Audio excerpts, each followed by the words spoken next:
di tanah Pasundan yang subur. Berdirilah kerajaan Pajajaran, negeri yang makmur dan dihormati.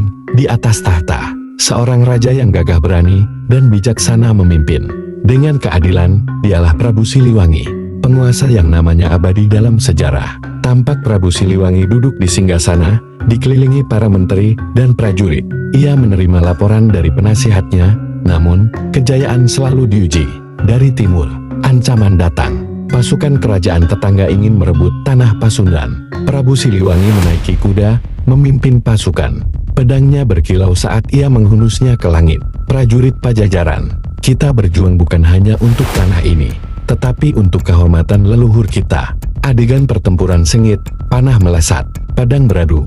Prabu Siliwangi bertarung dengan gagah, hingga akhirnya musuh mundur. Setelah perang usai, Prabu Siliwangi membawa kedamaian bagi rakyatnya. Ia membangun sistem pemerintahan yang kuat dan menegakkan hukum dengan bijaksana. Prabu Siliwangi berbicara kepada para menterinya di ruang sidang kerajaan. Kemakmuran negeri ini ada di tangan kita semua. Rakyat harus dijaga, hukum harus ditegakkan. Adegan rakyat bersuka cita, pasar yang ramai, dan istana yang kokoh di tengah kejayaan Pajajaran. Angin perubahan berembus dari Cirebon. Para ulama datang, membawa ajaran Islam yang mulai menyebar di Nusantara. Adegan menampilkan Sunan Gunung Jati dan para ulama berbicara dengan Raden Kian Santang, putra Prabu Siliwangi. Sunan Gunung Jati, wahai Raden, Islam adalah cahaya, kebenaran. Ia membawa kedamaian dan kesejahteraan bagi semua.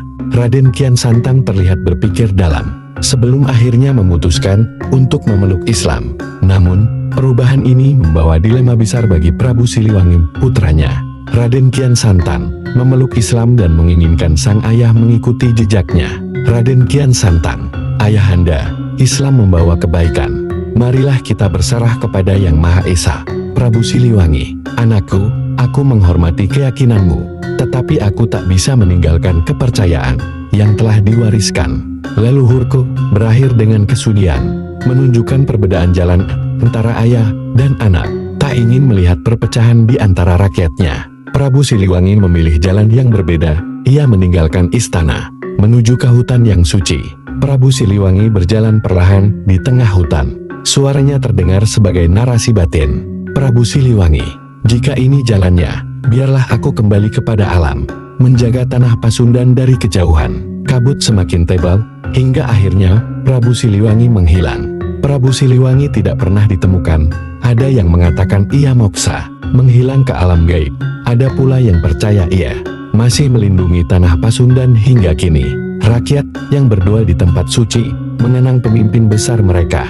Nama Prabu Siliwangi tetap hidup dalam sejarah dan hati rakyat. Sunda kisahnya menjadi legenda, diwariskan dari generasi ke generasi. Suara angin membawa bisikan legenda, karena seorang raja sejati tidak mati. Ia hanya berubah menjadi legenda.